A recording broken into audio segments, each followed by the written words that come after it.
Dani, ¿nos escuchas? Sí, gracias y una disculpa por aquí, tuve ahorita una falla. Eh, bueno, para iniciar, eh, pedí por aquí la oportunidad de poder dar un testimonio para contextualizar un poquito sobre el tema del día de hoy y, y pues bueno, que tengamos una noción de la importancia del tema de hoy. Quizás algunos de los que están aquí ya tuvieron la experiencia, ya pasaron por esta situación. Quizás hay quien todavía no. Y, y pues en lo personal, pues yo deseo que quien no ha pasado por eso no tenga que atravesarlo. Pero bueno, eh, la situación o la experiencia a compartir, pues a inicios de año, eh, personalmente tuve la experiencia de haber sido contagiado de esta enfermedad por COVID. Mi familia también se contagió al mismo tiempo, mi hermana, mi madre, mi cuñado, mi hija. Y bueno, en general, pues fue una situación muy complicada, un poquito pesado. Y, y puedo decirles que es algo que afecta en un tema físico, afecta los sentidos, afecta en un tema psicológico, afecta también en el tema emocional pues en el tema de salud, en un tema respiratorio, en un tema pulmonar. Les comento, esto fue a inicios de enero, aproximadamente entre el 10 y 12 de enero que se dio el inicio de síntomas y eh, pues es día que apenas hace unos días me dieron de alta en un tema ya respiratorio, que hubo una consulta de seguimiento y médicamente me comentaban que pues ya por volver a hacer actividades físicas, ejercicio y pues tener un poquito más de libertad en ese tema. Eh, lo que yo viví fue desde un tema de salud, pues una disminución física de la fuerza, un agotamiento, una disminución respiratoria, me costaba mucho el subir y bajar escaleras, el caminar, sentía poca fuerza y mucha agitación. Un tema psicológico y emocional, donde fueron días en que mi mente estuvo perdida, en que les puedo compartir que en el día yo sentía pues algo muy similar a perder las ganas de cualquier cosa. No tenía apetito, perdí las ganas de pensar en el trabajo, pensar en lo cotidiano, en el día a día. Me sentía, por así decirlo, vacío en un tema psicológico. Eh, Me gusta mucho, por ejemplo, ver los partidos de fútbol. Yo los veía y no les encontraba sentido. Eh, Esos días estuve en reposo, me recomendaban un reposo total. Igualmente, ver televisión no, no me causaba ningún tipo de reacción. Fue algo que quizás, por lo que he investigado, es muy parecido a un tema de depresión, donde pues biológicamente hay algunos estímulos en el cuerpo y simplemente hay esta reacción. Fueron días complicados. En el tema emocional, pues al tener también que pasar por esto con mi familia, pues la preocupación por mi hermana, por mi madre que fue hospitalizada y se puso grave, que afortunadamente pues también ya está recuperada, pues también fue muy pesado. El tema emocional también hubo ahí mucha carga en ese sentido y ya posterior a esta vivencia, pues también la recuperación tomó algunos días en poder yo volver a tomar no perdí el gusto en la comida, no perdí el gusto ni el olfato, pero sí perdí esa sensación de satisfacción por comer. Los sabores no me causaban una reacción. Entonces también tardé un par de semanas en volver a disfrutar los alimentos, eh, volver a encontrar esa satisfacción o el gusto por comer comidas que uno identifica como algo que nos puede gustar. tardé un poco en eso. También en el tema respiratorio, pues al principio bostezar, reír, eran situaciones que dolían, que eran incómodas, había una sensación en el pecho de malestar, eh, y bueno, fueron una serie de cuestiones que tomó tiempo. Entonces, la importancia del tema de hoy, pues creo que va en un sentido completo, porque cuando la enfermedad pega al 100%, como fue mi caso y de mi familia, que también lo pasó muy similar, pues sí, el tema físico se disminuye, la fuerza, la energía, las ganas. El tema psicológico también afecta mucho. Como les digo, eh, yo soy una persona que todo el tiempo está activo, trabajando, pensando en qué sigue. Me gusta ser alegre y pasé días donde no era yo, donde literalmente era otra persona y no podía hacer nada, ¿no? Desde adentro no podía generar un cambio. Fue una sensación que nunca había tenido en la vida y pues espero no volver a vivirla. El tema emocional, mucho estrés, mucha carga, mucho, eh, pues, pues ahora sí que el soporte, tuve que ser el soporte ahí de mi madre, de mi hermana, de mi pequeña y pues también uno al hacerse fuerte, pues al final pasa factura. Y la recuperación que también fue lenta físicamente hablando, eh, pero pues bueno, ya ahorita pasado 3 meses después, pues ya estamos aquí recuperados y al 100%. Una cosa que también no mencioné, me tomó un mes volver a coordinar mis ideas, mentalmente no tener una confusión en las palabras que yo utilizaba, poder expresarme bien, pensar las cosas bien. Fue una sensación, lo voy a decir así, de sentirme tonto, de pensar algo y no ejecutarlo bien, de pensar más lentamente y de las ideas no expresarlas correctamente. O sea, también esa parte quedó con cierta afectación al inicio. Y ahorita pues con rehabilitación, con el día a día y la recuperación, pues ya aquí estamos prácticamente recuperados. Entonces, bueno, esa es la experiencia para contextualizar de inicio y pues que veamos la importancia de esta parte de la rehabilitación, que hay quien tiene la fortuna de todavía no pasar esta experiencia y ojalá no la tenga, y hay quien también fue afortunado en contagiarse y pasar síntomas leves. Qué bueno por ellos, la verdad es que me da gusto, también si es su caso. Pero bueno, vamos a pasar a la ponencia para que nos platiquen un poquito de todo esto, de la importancia de todo esto. Muchas gracias por la palabra. Muchas gracias por compartirnos tu experiencia, Daniel. Nos recuerda la importancia de seguir todas las medidas preventivas y que esta enfermedad afecta tanto física como psicológicamente. Es por eso que hoy recibimos a la fisioterapeuta Montserrat Rivera para compartirnos más sobre la rehabilitación post-COVID. Bienvenida, Montserrat, te escuchamos. Muy buenas tardes. Les agradezco la invitación a la organización y sí, vamos a empezar con esta ponencia el día de hoy. ¿Se ve pantalla? Sí, Monse. Excelente. Bueno, pues mi nombre es Montserrat Rivera Sánchez, estudié la licenciatura de fisioterapia. Les pongo un poquito más en contexto de mí. Actualmente radico en la ciudad de Querétaro. Soy egresada de hace 2 años de la Universidad Cuauhtémoc Campus Querétaro. Tengo una certificación en Dynamic Tape y también hice una certificación de ejercicio durante y después del embarazo. Actualmente me encuentro haciendo un posgrado, que es un diplomado de cervicotemporomandibular.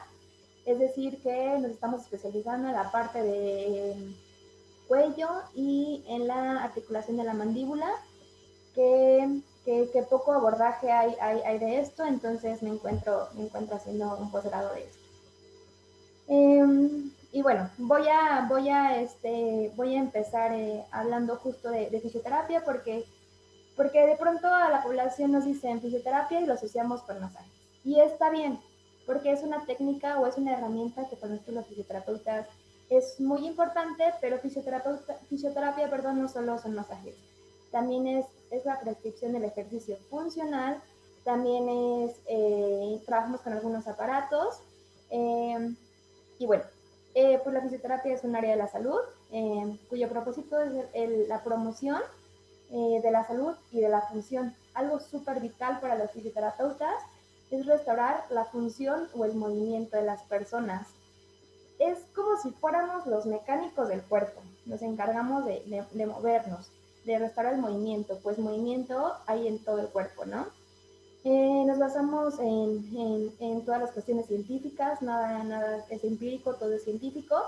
Y pues cuando hacemos un programa de intervención de fisioterapeuta, ya sea respiratorio, ya sea musculoesquelético, demás, tenemos que pasar por un proceso, por un proceso que es que se basa en la examinación, en la evaluación, en el diagnóstico, pronóstico funcional y obviamente pues ya la intervención o el plan de tratamiento del fisioterapeuta. Entonces, a grandes rasgos, nuestros objetivos siempre es prevenir, desarrollar, mantener y restaurar al máximo el movimiento y la capacidad funcional durante todo el ciclo de vida. Así como en medicina y en algunas otras carreras, fisioterapia también tiene especialidades. Tiene especialidad en deporte, en neurológico, en pediátrico, en reuma, en geriátrica, en ortopedia, en cardiovascular, en obstétrica y en respiratoria, ¿no? Que es ahorita un poquito de lo que, de lo que pues sí queremos como andar. Ya entrados más pues a todo esto, ¿no? Que ya nos tiene ya desde hace un año y contando, pues es todo este tema de COVID, ¿no? Entonces, pues solamente para seguirnos poniendo en contexto y bueno, hay cosas que ya sabemos, pero no está de más como seguirlas tocando. Sabemos que el COVID pues es un virus súper contagioso que se transmite de persona en persona, que tarda de 2 a 10, 15 días más o menos en que se presenten los síntomas en personas que ya están contagiadas, y pues todo es a través de secreciones, ¿no? ¿Cómo nos podemos infectar? Pues a través de un contacto manual, por eso a cada ratito nos están diciendo que lavarnos las manos, desinfectarnos las manos, por tocar una superficie contaminada, o pues tocar a otras personas, ¿no? Y tocarse después, ya que tocaste alguna cosa, nos tocamos usualmente boca, nariz, ojos, y bueno, ya es información que ya sabemos, pero bueno, la retomamos. Vamos a hablar de números, es importante hablar de números, y bueno, el 80% de las personas que han tenido COVID solamente presentaron la sintomatología que es leve a moderada. ¿Qué nos referimos? Que han tenido pues cansancio, fiebre, un poco de tos, la pérdida del olfato, del gusto, y son como sintomatologías que hasta ahorita se tienen como leves, ¿no? Dolor incluso un poco de dolor de cabeza, diarrea y demás. Después, en otro número más bajo, pero no menos importante, perdón, un 13.8 de la población ha presentado a esta enfermedad de forma severa, en donde cursan con disnea. La disnea es la disminución, la falta de aire, perdón, donde tienen unas frecuencias respiratorias de más de 30 revoluciones por minuto, cuando perdón, y donde presentan una saturación de oxígeno de 90 para abajo. Hay bibliografía que te marca que una disminución de oxígeno ya es importante estarla checando. Abajo de 90, de 89 para abajo es como ya un poco que tenemos que estar ahí como pues checando, ¿no?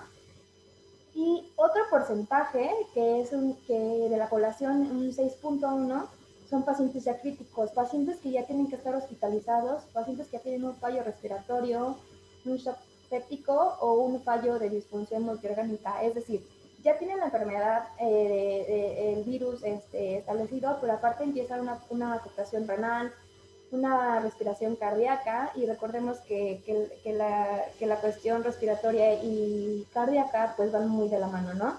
Entonces son pacientes que ya tienen el COVID, pero aparte eso les desencadenó aún más patologías en algún otro sistema, ¿no? Entonces, continuamos.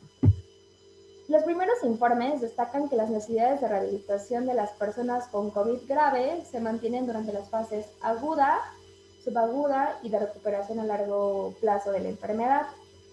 Los fisioterapeutas son esenciales para los esfuerzos de rehabilitación en las unidades de cuidados intensivos, que lo que llamamos UCI, a las guardias hospitalarias y a las salas de recuperación y en la comunidad. Es decir, nosotros tenemos súper claro que en hospitales, en las zonas destinadas en hospitales para las áreas COVID, pues están los médicos, las enfermeras, los camilleros, las personas que ayudan al mantenimiento o la limpieza del área.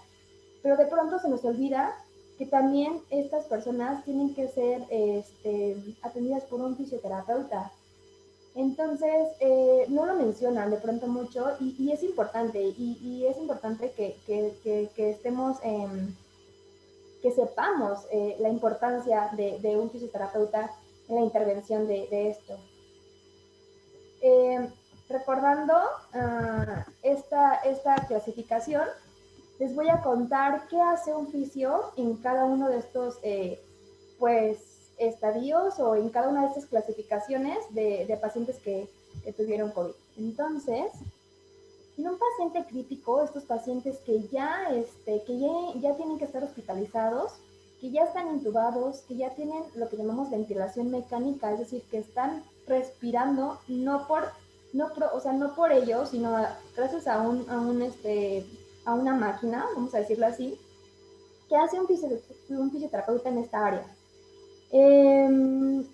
Importante. En esta área ya son esos fisios especializados, esos fisios que terminaron su licenciatura, que terminaron su año de servicio social y que ahora están estudiando la especialidad respiratoria que lleva de 2 a 3, 4 años, ¿no? Dependiendo de la institución en la que lo estudies. Entonces, esto ya no es un fisioterapeuta, en este estadio no es un fisioterapeuta que sale de la carrera y es como, puedo atender este tipo de pacientes, no. En la carrera, claro está, llevamos la materia de fisioterapia respiratoria, pero nos dan las bases, nos dan el conocimiento necesario para, pero este grado de especialización, pues justo ya se tiene que estudiar, ¿no? Entonces, bueno, ya, ¿qué hacen los fisios en este estadio? Pues el manejo de la vía aérea del paciente, es decir, ellos ayudan justo a poner cánulas, a la intubación, ayudan. Ya está nuestro paciente intubado, ya tiene sus puntas, ya tiene todo, ¿no? ¿Qué más hace un fisio?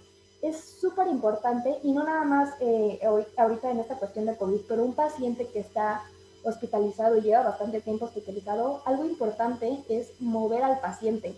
Obviamente no le vamos a parar, obviamente no le vamos a hacer miles de cosas porque pues o algunos no están conscientes o no pueden, lo que sea, pero sí movilizaciones que nosotros llamamos pasivas, movilizaciones en las que nosotros como fisios ayudamos a los pacientes. Puede que el paciente no esté nada consciente, pero si nosotros empezamos a movilizar un poquito de las articulaciones que nos deje, que nos permiten, no sé, de cadera, de rodilla, de tobillo, de hombro, de codo, de mano, eso le viene muy bien al paciente, porque cuando uno está hospitalizado, la baja de masa muscular es rapidísima. Y si baja masa muscular, baja fuerza muscular. Entonces, cuando este paciente ya empieza a estar mejor, cosas vitales como levantar un brazo, no lo va a poder lograr. ¿Por qué? Porque ya no tiene un tono muscular y una fuerza muscular que le permitan hacer ese movimiento.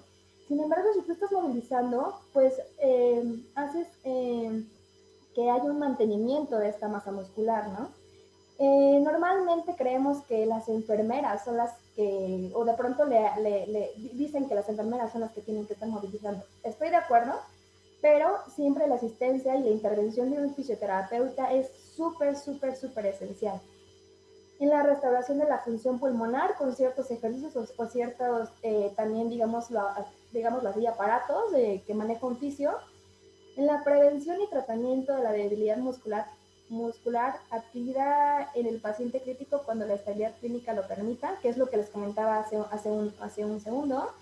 Siendo relevante la movilización precoz, estar movilizando al paciente de verdad es vital, y también hay estudios que super avalan que la movilización constante disminuye que haya disminuye la incidencia de que haya úlceras en los pacientes. ¿Cuántos casos no conocemos de pacientes que tienen úlceras, no? Entonces, la ayuda de estas movilizaciones pues disminuye la probabilidad de que los pacientes tengan úlceras y entre otras complicaciones musculoesqueléticas como ya les he contado.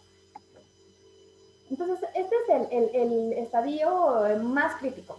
Vámonos vamos a ir de lo más fuerte a lo más bajo. Le vamos a ir bajando. Eso es lo que les comentaba hace un minuto también. La alta complejidad de la intervención de este tipo de pacientes requiere de un fisioterapeuta especializado en el área cardiorrespiratoria, con los conocimientos, habilidades y capacidad de decisión adecuadas para el desempeño de sus funciones en las unidades de cuidados intensivos. Podemos ver en la imagen de abajo cómo están los fisios. De pronto, de verdad que no hay una conciencia de la importancia de la movilización, y hay también aparatos que están ya adaptados para poderlos tener en estas áreas. Entonces, incluso, por ejemplo, hay uno que el paciente está acostado y son como unos pedales de bicicleta. Cuando el paciente ya está más consciente y vamos en mejoría, le ponen sus pedales y los pacientes acostados, pero ahí están, y ahí están moviéndose. Y ahí estamos trabajando la fuerza, estamos movilizando. Importante, no nada más es llegar y le pones y que estén como loquitos, no. Otra cosa también importante de un fisioterapeuta, y eso es un fisioterapeuta en general, es la prescripción del ejercicio. Es decir, ¿por qué le voy a poner, como cuando van al gimnasio, ¿no? Que te dicen, vas a hacer tantas repeticiones y series, y así los fisios. Los fisios estamos pues capacitados para decir, a ver, te voy a poner 10 repeticiones en 2 series, ¿no? Pero ¿por qué, no? Porque puede pasar esto y esto y esto. Entonces, esta prescripción del ejercicio tan específica también es muy importante y es muy dada por fisioterapeutas. Excelente. Vamos en el escalón más abajo, en pacientes hospitalizados con COVID. Aquí vamos a clasificarlo en 2. Estos pacientes que estuvieron justamente en estos, que han salido de esta unidad de cuidados intensivos, estos pacientes críticos que van en mejoría. Un paciente de ingreso que ingresó, por, no sé, por falta de aire, ¿no? Porque ya me empezó a saturar menos de 89. ¿Qué va a pasar? Estos pacientes que ingresaron solamente por una disminución de oxígeno, por complicaciones respiratorias,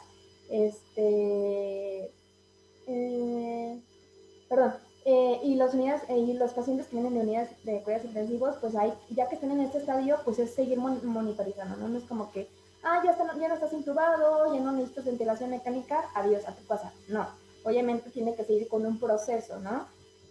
Y bueno, ¿qué hace un fisio en esta parte? El ayudar a eliminar secreciones es súper importante. Igual que para nosotros ahorita es normal que podamos toser, que podamos estornudar, que podamos sacar moco, pero como sabemos, COVID afecta muchísimo a pulmones, entonces los pulmones se llenan de secreciones a más no poder. Entonces sienten como en los pulmones, como pesados, como esta falta como de querer sacar algo, y pues no podemos porque estos pulmones pues tuvieron una afectación, ¿no? Entonces, ¿qué hacemos en fisio? Terapias manuales, percusiones, por ejemplo. Dependiendo nosotros a qué lóbulo de los pulmones querramos drenar, ayudar a que esas secreciones ya se quiten de esas paredes de los pulmones y que esos alvéolos ya estén limpios, ayudamos con percusiones, con otras técnicas manuales, como viene en la otra imagen, tetanizaciones, que nos ayudan a drenar todas esas secreciones de pulmones, y entonces ya los pacientes los ayudamos a que lo saquen por medio de moco o por medio de la tos, ¿no? También las fatigas musculares. Aquí seguimos trabajando toda la parte musculoesquelética. Seguimos movilizando, seguimos haciendo ejercicios. Recuerdan que les comentaba que había ejercicios en un estadio, en el estadio pasado nosotros ayudábamos a mover a los pacientes porque probablemente ellos no se pueden mover, no están conscientes. En este estadio en donde probablemente ya están más lúcidos, ya nos pueden ayudar, ya cooperar más. A ver, vamos a mover brazos, vamos a mover codos, ¿saben? Es como empezarlos lo que he venido diciendo todo este tiempo, a utilizar ejercicios que pareciera que nosotros que estamos, gracias a Dios, bien y que estamos haciendo nuestras actividades, que parecen así como, ¿cómo mover el codo? ¿Cómo mover el hombro? Qué fácil. Hay pacientes que no pueden y que eso es un reto, ¿no? Un reto. Y bueno, esto a este nivel. Y bueno, ya pacientes dados de alta.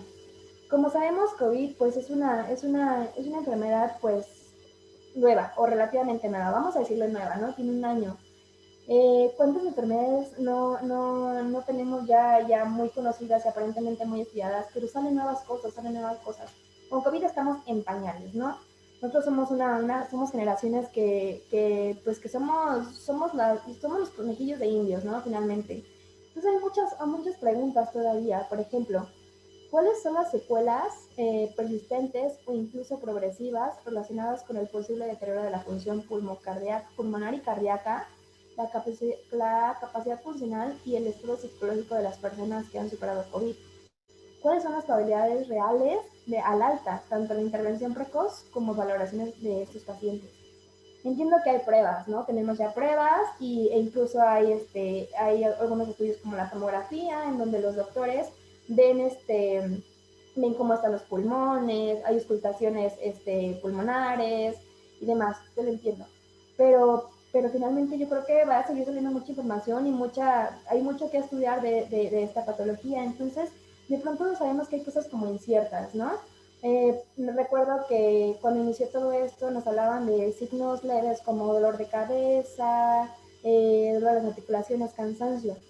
Y cuando ya empezaron a salir pacientes que tenían falta del gusto y falta del olfato, y era así como, oh, y también tenemos esta sintomatología, ¿no? Es importante que cuando ya tengas esto, te aísles porque es muy seguro que ya tengas el virus, ¿no? Entonces, van a seguir saliendo cosas, pero bueno, aquí estamos, ¿no? Aquí estamos todo el equipo multidisciplinario, doctores, enfermeras, fisioterapeutas y demás, de nutriólogos, para atender lo que ahora tenemos, ¿no? Y lo que lo que tenemos de conocimiento ahora y se pueda aplicar, pues es con lo que estamos tratando y que están saliendo los pacientes.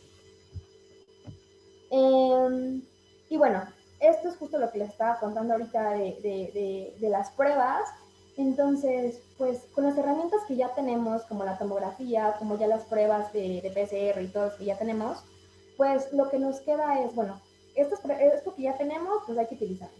Entonces, ya en pacientes que ya están dados de alta, número uno, para que lleguen con un fisio así como un fisio, digamos que externo, un fisio que nunca estuvo en un hospital y demás.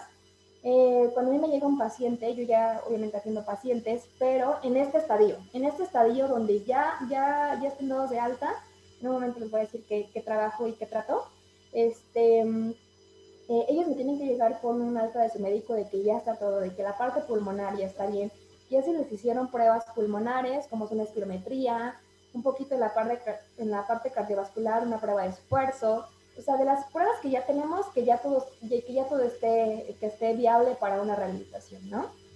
Entonces, bueno, ya hablando propiamente de un estadio en que ya salió y que ahora tiene, justo como nos decía Daniel, yo presentaba una falta iba caminando y me cansaba, no sé, no podía hacer las actividades básicas de la vida, no las podía hacer porque me cansaba, sentía como todavía esa sensación de falta de aire, o hacía una cosa, checaba oximetría y estaba en 80 y tantos, me sentaba y bueno, ya llegaba a 92, ¿no? Ahí es donde entramos nosotros, fisios que no tenemos como tal una especialidad, pero sí tenemos un conocimiento básico para el abordaje en este estadio. Entonces yo Montserrat Rivera, ¿qué he hecho en esta atención con estos pacientes? Reduzco respiración. La mayoría de la población tenemos una respiración que primero entran costillas y luego el músculo principal de la respiración es el diafragma, ¿no? Entonces, es una respiración que es como costillas, diafragma, cuando la real o la que sí es la respiración real es que entre mi diafragma y es que entre mis costillas, ¿no? Entonces hago una reeducación de esta respiración que probablemente nunca la tuvo, pero bueno, ya pasó la patología, vamos a instalarla, ¿no? Entonces yo reduzco esta respiración, pero bueno, no es lo mismo respirar sentado que respirar acostado pero de lado, que respirar, no es lo mismo. Entonces yo empiezo con ejercicios de reeducación de respiratoria, pero ahora en estas posiciones, ¿no? Bueno, lo mismo, pareciera algo muy fácil, pero de verdad que no lo es. Y yo, ¿cómo voy evaluando a mis pacientes? Yo siempre estoy con mi oxímetro. Hago unas respiraciones, les pongo 10 respiraciones o 5 respiraciones, dependiendo cómo me está oxigenando mi paciente. Y yo siempre estoy, a ver, oxímetro, estamos a tanto, excelente. Vamos a empezar los ejercicios de la reeducación de la respiración. Terminan sus 10 de repeticiones, por decirlo así. Pongo oxímetro y voy checando. En mi práctica, en mi atención de estos pacientes, yo he tenido pacientes que incluso llego con ellos con concentrador de oxígeno, hasta pacientes que solamente pusieron unas puntas cortas, o hasta pacientes que ya no tienen nada, pero aún sienten como esta falta, no, este cansancio, no puedo hacer esto porque rápido me fatigo, y he atendido como en todos los estadios, ¿no? Entonces, redujo la respiración y en todas las posiciones. Otra cosa, este músculo que les comentaba del diafragma, que es el músculo principal de la respiración, también tenemos unos músculos accesorios que serían como los músculos secundarios o los músculos que le ayudarían a este músculo importante llamado diafragma. La liberación del diafragma con terapia manual me ha venido y me ha funcionado súper bien. Claro, he buscado evidencia y sí he visto buenos resultados. Es una liberación en donde le pido a los pacientes que hagan una respiración. Entonces yo entro en costillas, que por ahí está el diafragma, y hago una liberación. Justo como cuando sentimos las contracturas, no sé, en hombro, que es la zona que más se contrae del cuerpo, en cuello, perdón, así también se libera el diafragma, ¿no? Entro, hago liberaciones, y entonces como libero todas esas restricciones musculares, es como, está así mi músculo súper contraído. Libero, y entonces permite una expansión del músculo, y por tanto me deja una mayor entrada de aire, y por tanto si yo checo oxímetro, cuando mis pacientes les libero diafragma, me empiezan a dar números más altos de oxigenación. Entonces, el abordaje de esta musculatura nos viene súper bien. Hago percusiones, como les decía en la imagen pasada, de la liberación del diafragma, de los pulmones, dependiendo del estadio y cómo esté mi paciente, porque hay pacientes que son súper buenos para sacar las secreciones y entonces eso pues ya no se trabaja, ¿no? Y bueno, ya en objetivos de mediano plazo, de mis abordajes de pacientes con COVID, es ejercicios de fuerza y resistencia. Ok, ya trabajé la oxigenación, ya son pacientes que hacen algún esfuerzo y ya estamos en 95, 96, excelente, pero caminan un poco y es que me siento débil, siento como ese cansancio, como si hubiera hecho mucho ejercicio, pero pues nada más caminé. Pues es que hay que trabajar la musculatura, ¿no?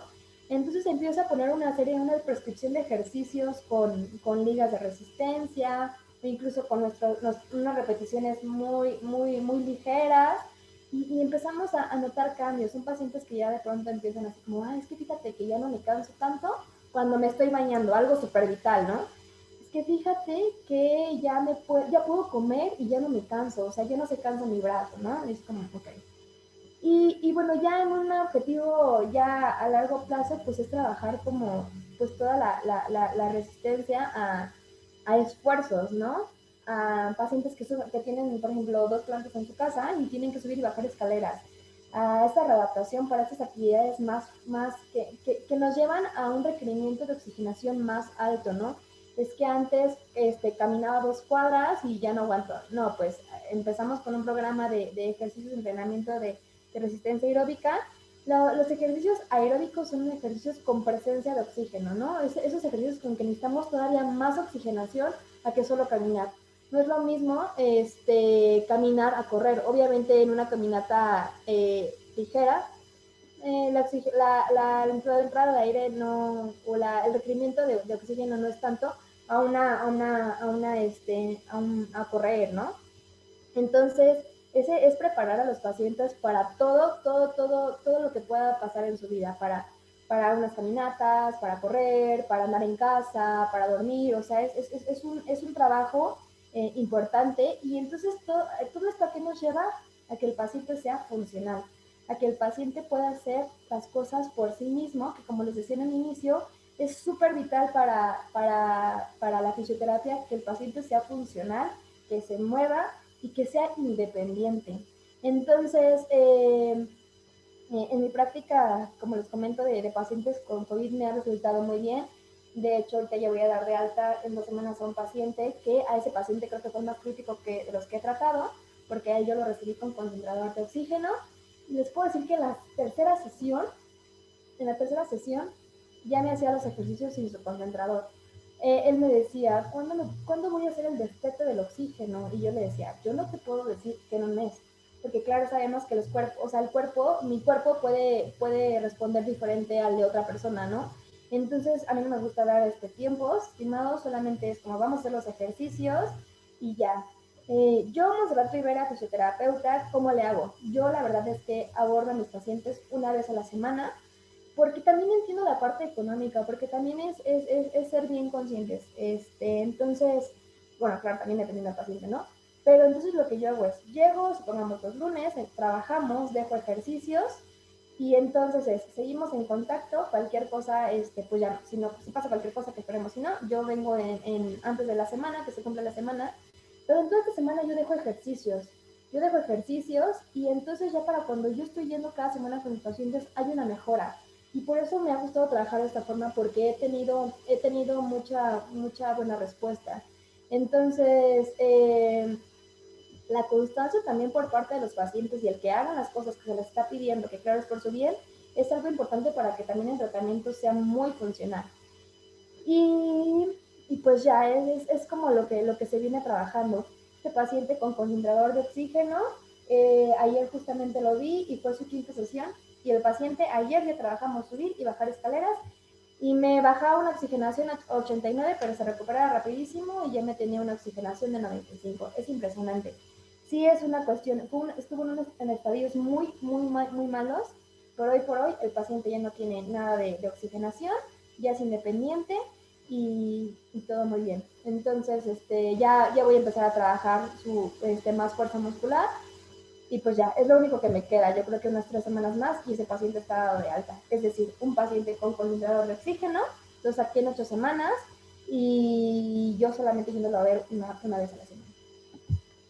Y pues nada, es todo por mi parte. Espero haya quedado como claro qué hace un fisio en cada estadio y la importancia de él, y de, claro está, enfermeras, doctores y demás equipo multidisciplinario. Yo no digo que cada quien trabaje por su lado, no, al contrario, grupo multidisciplinario, que todos estemos en contacto y sepamos la importancia de todas las profesiones, pues ahora en esta cuestión de COVID.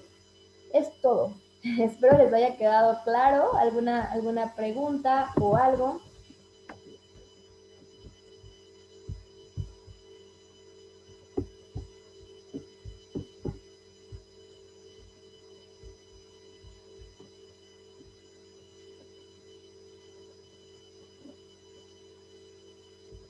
Listo.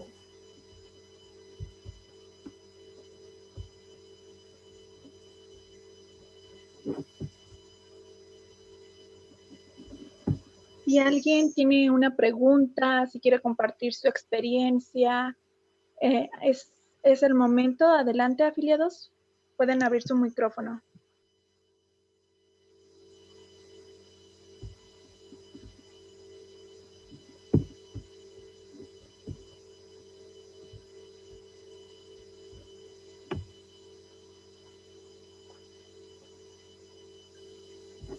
Licenciada, muy buenas tardes. Soy María Esther Chávez. Me interesaría saber o quisiera saber en el sector salud, ¿cuántos fisioterapeutas existen en este momento para esto del COVID? En el sector salud, perdón. Sí, ¿Público, privado? no, en el sector público. Bueno, por ejemplo, yo que radico aquí en la ciudad de Querétaro, tuve el desafortunado em, caso de que tuve un paciente que estuvo en el área crítica, ¿no? Y, y me decía, no hay ningún fisioterapeuta, no están metiendo fisioterapeutas al área, incluso en el área de rehabilitación normal, o sea, cuando vas a un hospital y el trauma te da rehabilitación, entonces no están dando mucho servicio. Pues me decía, Monse, no hay, o sea, de hecho lo tuvieron que sacar y dar de alta porque ya solamente lo tenían ahí, ¿no? Entonces le dije, ¿recibiste rehabilitación? Él estaba en el IMSS de aquí de Querétaro y me dijo, no, solamente están los médicos y las enfermeras. En el caso de aquí de IMSS Querétaro, eso es lo que pasa. Entonces sí me quedé súper sorprendida porque dije, entiendo que también quieran no meter, o sea, es como una cuestión como rara, ¿no? Porque entiendo que también no quieren como meter a más personal, pero ¿qué onda con los pacientes? ¿Qué onda con el abordaje? ¿No? ¿Qué onda con el tratamiento que les están dando? Entonces, yo sé que mínimo en este hospital, en esta área, no lo sabía.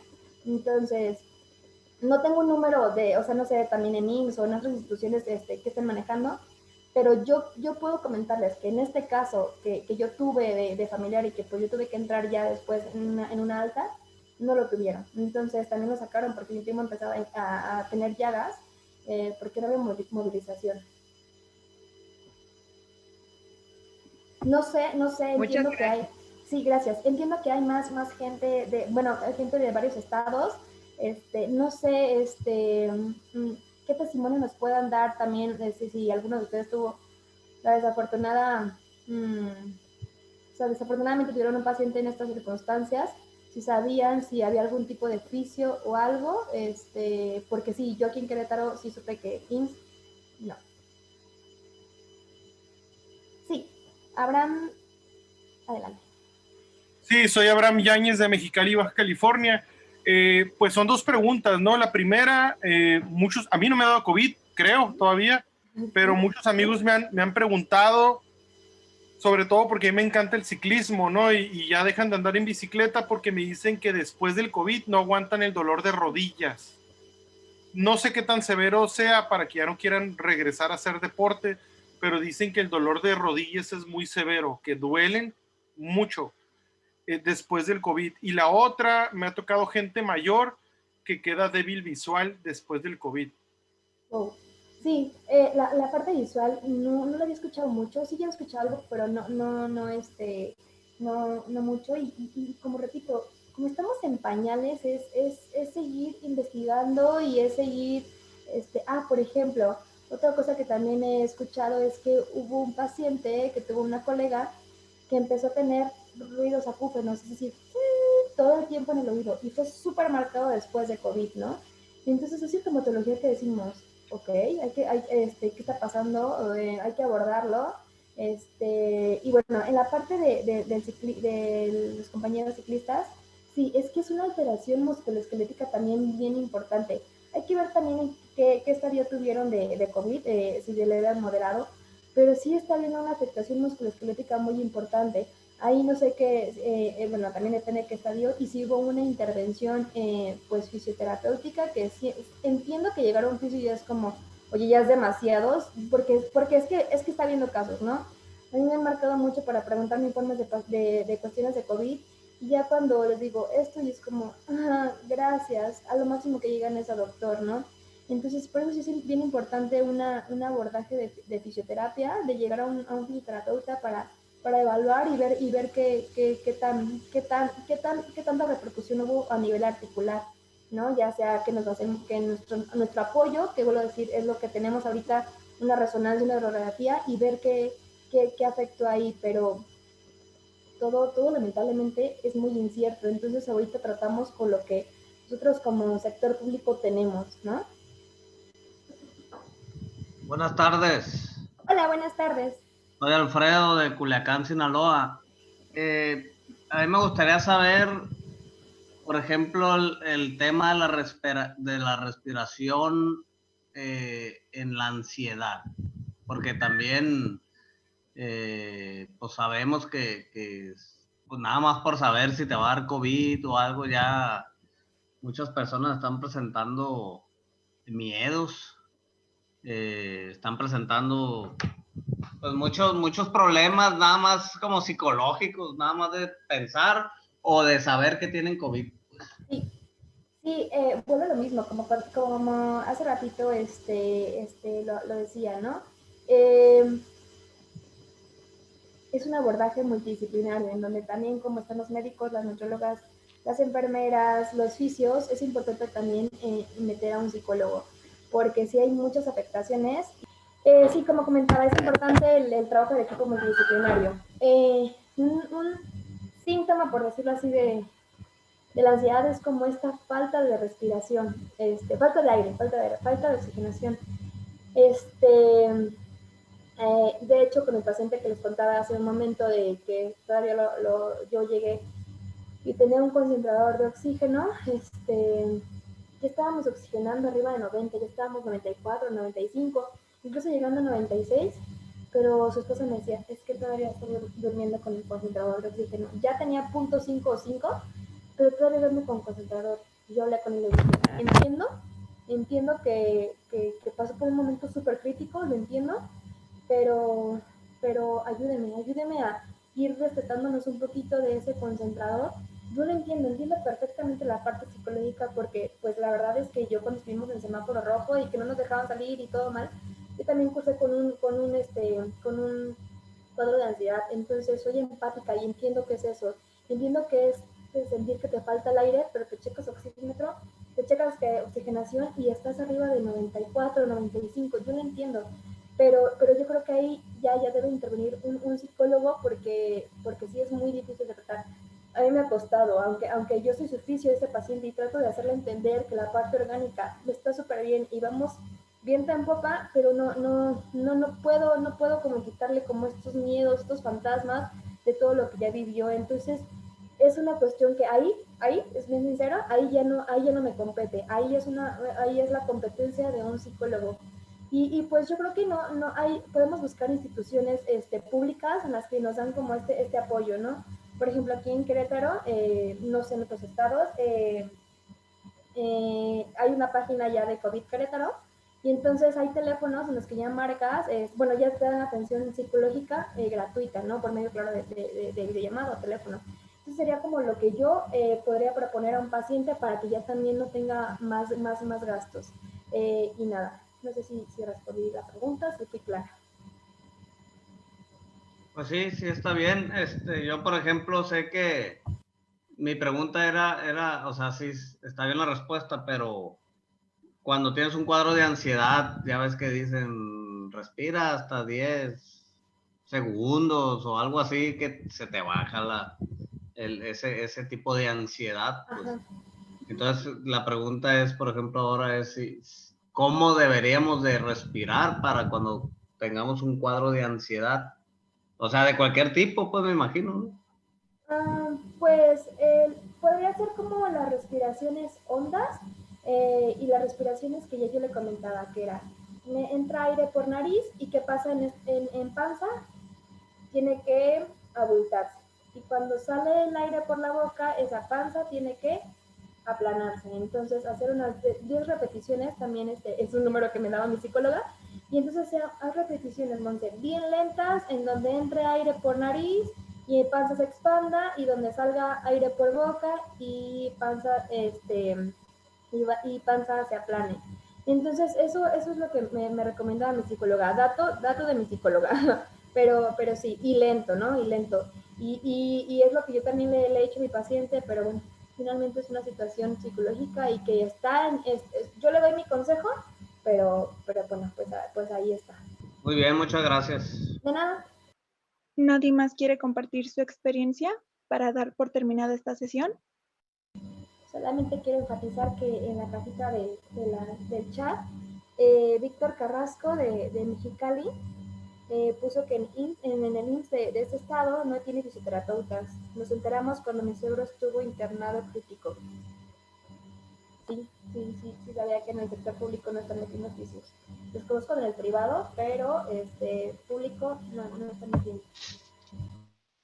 Sí, de hecho, pues nos dijeron que si encontramos algún terapeuta que se quisiera arriesgar y acceder a meterse al área de COVID, que ellos le proporcionaban el equipo pues, de protección personal, pero está imposible conseguir a alguien que se quiera meter ahí. Así que lo único que pasó fue que gracias a las enfermeras que estaban súper comprometidas con su trabajo, ellas mismas le estuvieron haciendo ejercicios y todo para que no perdiera por completo la movilidad.